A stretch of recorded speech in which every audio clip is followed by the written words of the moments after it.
القلب إيمانا ويبقى العقل. آج کا میرا ٹاپک عید غدیر کے حوالے سے ہے 18 ذی الحجہ.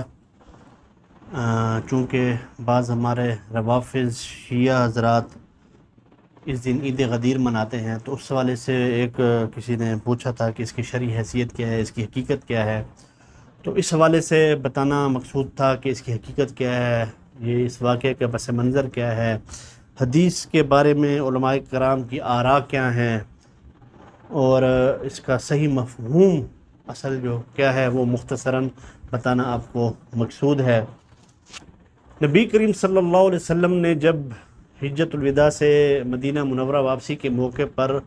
غدیر خم، جو کہ مکہ اور مدینہ کے درمیان ایک مقام ہے، اس پر ایک خطبہ ارشاد فرمایا تھا.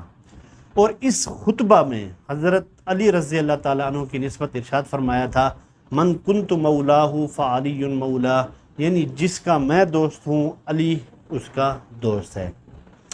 اب اس روایت کی صحت و ضعف کو لے کر علماء اہل سنت میں اختلاف چلا آ رہا ہے، جبکہ اہل تشیع اس کے تمام مندرجات کے ساتھ متواتر اس کو گردانتے ہیں، جبکہ حقیقت اس کے خلاف ہے، جس کا ذکر جو ہے نا علامہ البانی رحمۃ اللہ علیہ نے بھی کیا ہے، اور اس کو بتاتا بھی ہوں مختصر آگے جا کے، اور چند حوالہ جات بھی پیش کروں گا. امام ذیلی حنفی رحمۃ اللہ علیہ اور علامہ ابن تیمیہ رحمۃ اللہ علیہ نے اور وغیرہ علماء نے اس کو ضعیف قرار دیا ہے. اور امام ذیلی رحمۃ اللہ علیہ فرماتے ہیں کہ ان اقوال کے علاوہ بعض دوسرے علماء اہل سنت نے اس روایت کے اوپر منقول الفاظ کو صحیح قرار دیا ہے. علامہ ذہبی رحمۃ اللہ علیہ فرماتے ہیں کہ یعنی کہ اس کے کئی طرق ہیں جو ایک دوسرے کی تصدیق بھی کرتے ہیں. علامہ البانی رحمۃ اللہ علیہ نے اس کی سنتوں پر بحث کرنے کے بعد فرمایا، اس حدیث کے طرق سے تو مجھے میسر ہوئے ان کو میں نے ذکر کر دیا ہے، جن کی اسانید پر واقفیت رکھنے والے پر تحقیق کے بعد قطعی یقین ہو جاتا ہے کہ اس کی اسانید صحیح ہیں، ورنہ ان کی تعداد بہت زیادہ ہے. اور ابن عقدہ نے ان کو تفصیلاً جو ہے نا ایک مستقل کتاب میں بھی اس کو ذکر کیا ہے. اور علامہ ابن حجر عسقلانی رحمۃ اللہ علیہ نے کہا کہ ان اسانید میں کچھ جو ہے نا صحیح جبکہ کچھ حسن بھی ہیں. یعنی خلاصہ کلام یہ ہے کہ اپنے دونوں مضمون من کنت مولا اور اس کے آگے بھی جو آتا ہے کہ وہ طرق کے اعتبار سے صحیح ہیں، بلکہ پہلا مضمون تو نبی کریم صلی اللہ علیہ وسلم سے متواتر، جیسا کہ اسانید میں اس کا تتبع کرنے پر ظاہر بھی ہے اور جو کہ ذکر کرنا مقصود بھی ہے. اب سب سے پہلے اس واقعے کا میں پس منظر بتانا چاہوں گا کہ یہ واقعہ کیسے پیش آیا تھا. تو اس کے پس منظر یہ ہے کہ حجۃ الوداع سے پہلے حضور صلی اللہ علیہ وسلم نے حضرت علی رضی اللہ تعالیٰ عنہ کو یمن کی طرف والی بنا کر بھیجا تھا. وہاں کے محصولات وغیرہ وصول کر کے ان کی تقسیم اور بیت المال کے حصے کی ادائیگی کے فوراً بعد حضرت علی رضی اللہ تعالیٰ عنہ حضور صلی اللہ علیہ وسلم کے پاس حج کی ادائیگی کے لیے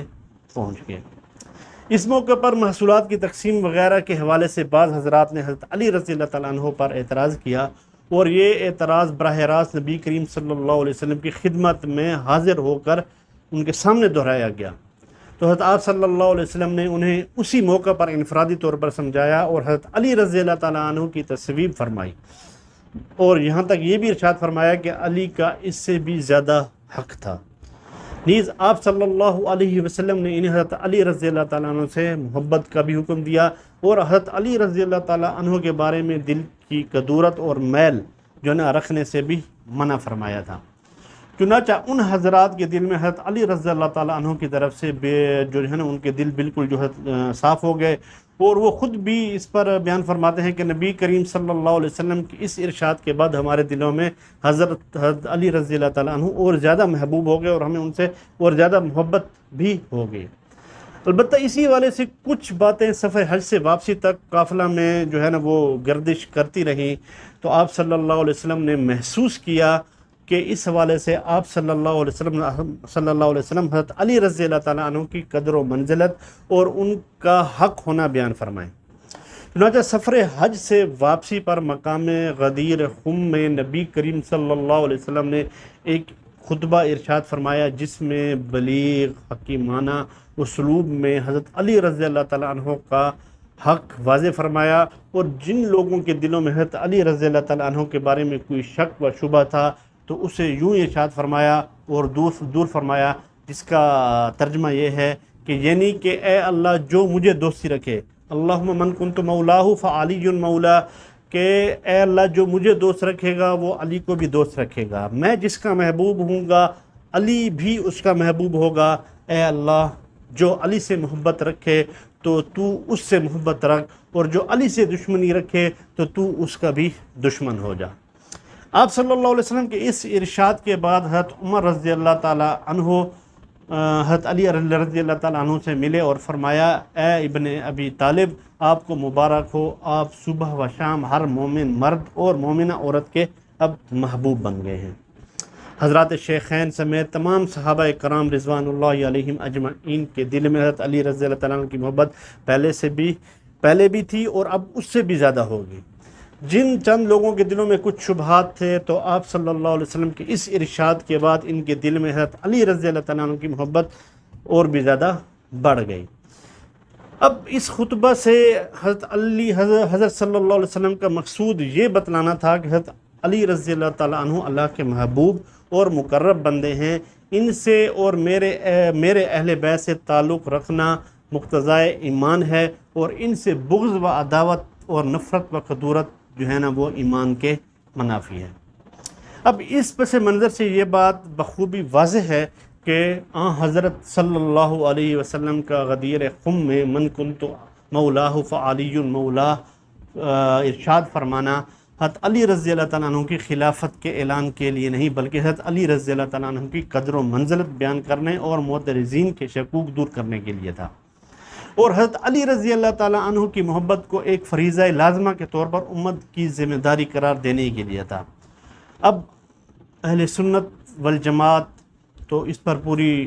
طرح کاربند ہیں اور حضرت علی رضی اللہ تعالیٰ عنہ سے محبت بھی کرتے ہیں اور ان سے محبت کو اپنے ایمان کا حصہ بھی قرار دیتے ہیں، اور بلا شبہ حضرت علی رضی اللہ تعالیٰ عنہ سے اہل ایمان ہی محبت رکھ سکتے ہیں، کوئی ایمان سے جو خالی ہو وہی ان سے بغض رکھ سکتے ہیں۔ اب اس حدیث کو لے کر من کنت مولاہ فعلی مولا، ایک فرقہ باطلہ رافضیہ شیعہ اس حدیث کو لے کر خلافت علی رضی اللہ تعالیٰ عنہ کا دعویٰ کرتا ہے، اور چند مختصر جو دلائل جو ہیں ان کا لب لباب جو ہے وہ یہ ہے کہ اس حدیث کے ذریعے کہ اس میں خلافت علی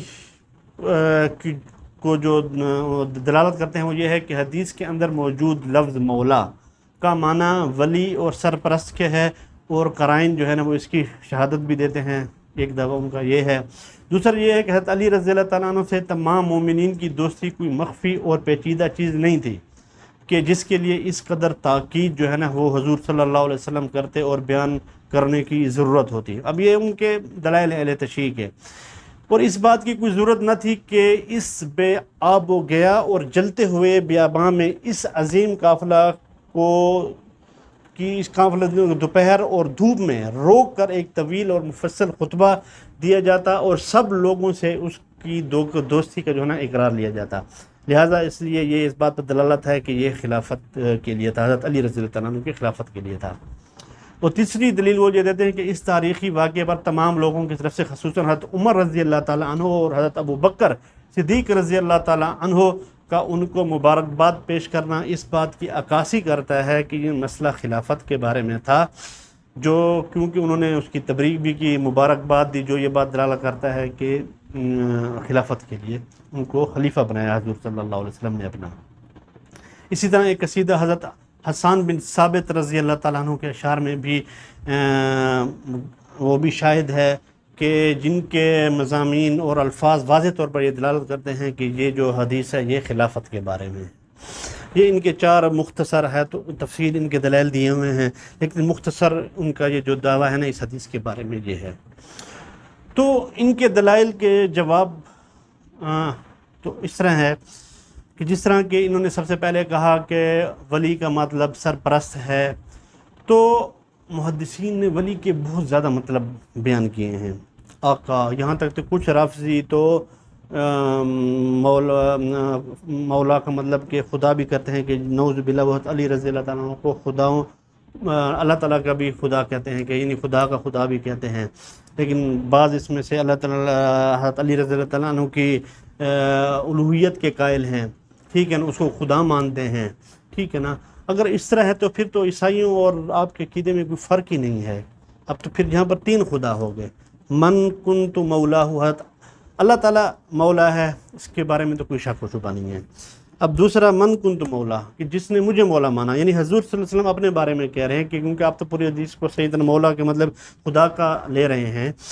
تو آپ کا یہ تو عقیدہ تسلیس ہو گیا نا، کہ من کنت مولا، کہ جس نے مجھے مولا مانا، یعنی حضور صلی اللہ علیہ وسلم اپنے بارے میں خدائی کا دعویٰ کر رہے ہیں، فعلی مولا، تو علی بھی اس کا مولا ہے، یعنی علی بھی اس کا خدا ہے۔ یہ تو پھر 3 خدا ہو گئے، ایک اللہ تعالیٰ ہو گیا، دوسرا خود حضور صلی اللہ علیہ وسلم نعوذ باللہ خدائی کا دعویٰ کر رہے ہیں، علی رضی اللہ عنہ بھی خدائی کا دعویٰ کر رہے ہیں، تو اس کا مطلب وہ خدائی والا نہیں ہے، یہ عقیدہ تسلیس ہے، کہ یہ سراسر باطل ہے اور جھوٹ ہے، تو لہٰذا یہ آپ کا دعویٰ غلط ہے۔ اس کے محدثین نے بہت سارے معنی بیان کیے ہیں، تو اس میں سے وہی معنی مراد لیا جائے گا جو اس قرینِ قیاس واقعہ کے اعتبار سے ہے، اور وہ یہی ہے کہ حضرت علی رضی اللہ تعالیٰ عنہ تمام مومنین سے محبت کرنے والے دوست ہیں۔ جو سارا پیچھے قصہ بیان کیا ہوا اس کے حوالے سے حضرت علی رضی اللہ تعالیٰ عنہ کی قدر و منزلت بیان کرنا ہے، اور ان کے حوالے سے بات کرنا ہے کہ وہ کوئی نعوذ باللہ مال میں خیانت کرنے والے نہیں ہیں، وہ مومنین کے محبوب ہیں، تو یہی مطلب ہے اس کا۔ دوسرا یہ ہے کہ اب یہ بات مسلم ہے کہ حضرت علی رضی اللہ تعالیٰ عنہ کی دوستی عام نہیں تھی، بلکہ ایک خاص قسم کی دوستی تھی، اور اس کی پہلی وجہ تو یہ ہے کہ حضرت علی رضی اللہ تعالیٰ عنہ سابقین اور اولین میں سے ہیں، جو درجہ اور رتبہ کے اعتبار سے بہت بلندی کا مقام تھا۔ پھر حضرت علی رضی اللہ تعالیٰ عنہ خاص طور پر اہل بیت میں سے ہیں، جن کی پاسداری کا اقرار الگ سے آپ صلی اللہ علیہ وسلم نے کرایا تھا۔ جب معاملہ یہ ہے تو پھر یہ عام دوستی اب پھر کہاں رہی ہے؟ اس سے یہ استدلال کرنا کہ جس طرح میں تمہارا رہبر اور سرپرست ہوں،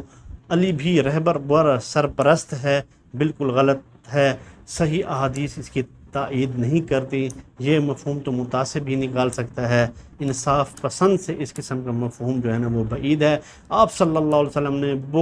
اپنے بہت سارے اصحاب سے متعلق خصوصی محبت اور دوستی کے وعدے اور اقرار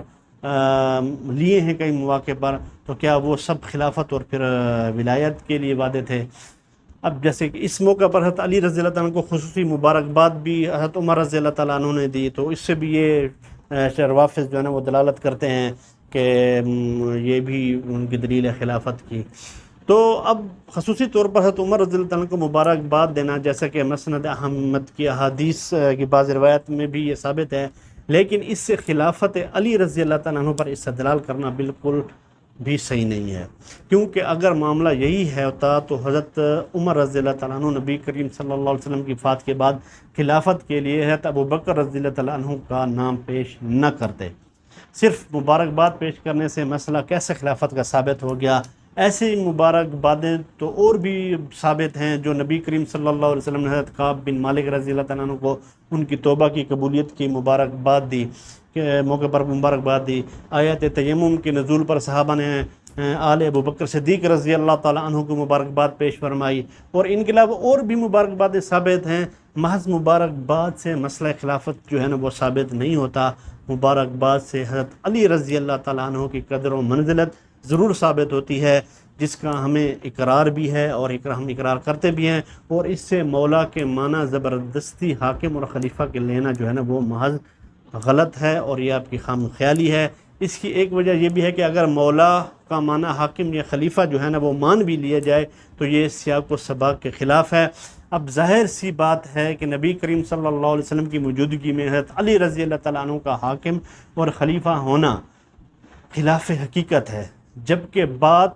نبی کریم صلی اللہ علیہ وسلم کی موجودگی کی چل رہی ہے، الفاظ اس کی تائید نہیں کرتے کیا یہ عجیب بات نہیں لگتی کہ نبی کریم صلی اللہ علیہ وسلم یہ کہیں کہ جس کا میں والی اور حاکم ہوں، علی اس کے والی اور حاکم ہیں، لہٰذا مولا کا معنی والی و حاکم لینا کسی طرح بھی جو ہے نا وہ مناسب نہیں ہے، بلکہ اس کا وہی مفہوم ہے جو میں اوپر بیان کر چکا ہوں، اور وہ دوست اور مددگار وغیرہ کے معنی میں ہے۔ اور جہاں تک حضرت حسان بن ثابت رضی اللہ تعالیٰ عنہ کی طرف منسوب جو ہے نا قصیدے کی بات ہے، تو جو انہوں نے غدیر خم کے موقع کی مناسبت سے کہا جس میں خلافت علی رضی اللہ تعالیٰ عنہ کا ذکر کیا ہے، تو یہ سراسر باطل اور من گھڑت ہے۔ اس کی سند حضرت حسان بن ثابت رضی اللہ تعالیٰ عنہ تک ثابت نہیں ہے، اور نہ ہی ثابت کی جا سکتی ہے، اور نہ ہی آج تک کوئی ثابت کر سکا ہے۔ پھر حضرت حسان بن ثابت رضی اللہ تعالیٰ عنہ سے حضرت ابوبکر صدیق اور عمر بن خطاب رضی اللہ تعالیٰ عنہ اور حضرت عثمان بن عفان رضی اللہ تعالیٰ عنہ کے حوالے سے بھی مرثیے جو ہیں نا وہ منسوب ہیں، ثابت ہیں۔ تو یہ کیسے ممکن ہے کہ حضرت حسان بن ثابت ایسے لوگوں کی تعریفیں کریں جنہوں نے حضرت علی رضی اللہ تعالیٰ عنہ کا نعوذ باللہ حق جو ہے نا وہ غصب کیا ہو۔ اب بات آتی ہے کہ عید غدیر منانے کے حوالے سے 18 ذی الحجہ کو، تو واقعہ غدیر خم کی بنیاد جو ہے نا 18 ذی الحجہ کو عید کا دن قرار دینا جو ہے نا وہ بالکل بھی غلط ہے۔ اس کا حکم نہ تو نبی کریم صلی اللہ علیہ وسلم نے دیا ہے، اور نہ ہی صحابہ کرام رضی اللہ تعالیٰ عنہم نے، اور اس کا کوئی ثبوت بھی اس سے نہیں ملتا، بلکہ حضرت علی رضی اللہ تعالیٰ عنہ نے بھی کبھی اس کو بطور عید نہیں منایا، جبکہ اس واقعے کے 30 سال تک حضرت علی رضی اللہ تعالیٰ عنہ حیات بھی رہے، اور 26 جو ہے نا سال بلا خلافت اور 4.5 سال خلافت کے، کم از کم یہ خلافت کے ایام تو 18 ذی الحجہ کو بطور عید ضرور مناتے جتنا علی رضی اللہ تعالیٰ عنہ خلافت پر قائم رہے۔ ان کے بعد بھی صدیوں تک اس کو بطور عید جو ہے نا وہ نہیں منایا گیا۔ سب سے پہلے 351 ہجری میں معز الدولہ نے بغداد میں اس کو منایا، غدیر خم کو، اور اس کا نام بھی عید غدیر رکھا، اور تاریخ سے یہ بات ثابت ہے کہ معز الدولہ انتہائی بد کردار بادشاہ اور رافضی شیعہ تھا، جس نے اس چیز کی بنیاد شروع کی 351 ہجری میں۔ اسی طرح عید غدیر خم کی آڑ میں اہل تشیع روافض جو ہے نا شہادت عثمان رضی اللہ تعالیٰ عنہ کی تاریخ پر خوشیاں مناتے ہیں۔ یہ ان کا ایک طور طریقہ ہے، کیونکہ یہی تاریخ حضرت عثمان رضی اللہ تعالیٰ عنہ کی مظلومانہ شہادت کی ہے۔ جس طرح حضرت معاویہ رضی اللہ تعالیٰ عنہ کی وفات پر وہ کنڈوں کی رسم مناتے ہیں، گھر گھر حلوے بیچتے ہیں، کھیرنیاں بیچتے ہیں، لیکن بعض ہمارے اہل سنت جو نادان ہیں ان کو ان چالوں سے ناواقف ہیں، ان چیزوں کو نہیں مانتے، تو وہ ان کے ساتھ اس چیز میں شریک بھی ہو جاتے ہیں۔ تو ہم اللہ تعالیٰ سے ہدایت کی ہی ان کے لیے دعا کر سکتے ہیں۔ اب غرض یہ ثابت ہوا کہ دین اسلام میں صرف 2 ہی عیدیں ہیں، ایک عید الفطر ہے اور دوسری عید الاضحیٰ، جو شریعت سے ثابت بھی ہیں، حضور صلی اللہ علیہ وسلم سے، احادیث میں، صحابہ کرام کی سیرت سے۔ ان 2 کے علاوہ دیگر تہواروں اور عیدوں کا جو ہے نا وہ شریعت میں کوئی ثبوت نہیں ہے، اس لیے نہ ان کا منانا جائز ہے اور نہ ہی ان میں شرکت درست ہے۔ وما علینا الا البلاغ۔ السلام علیکم۔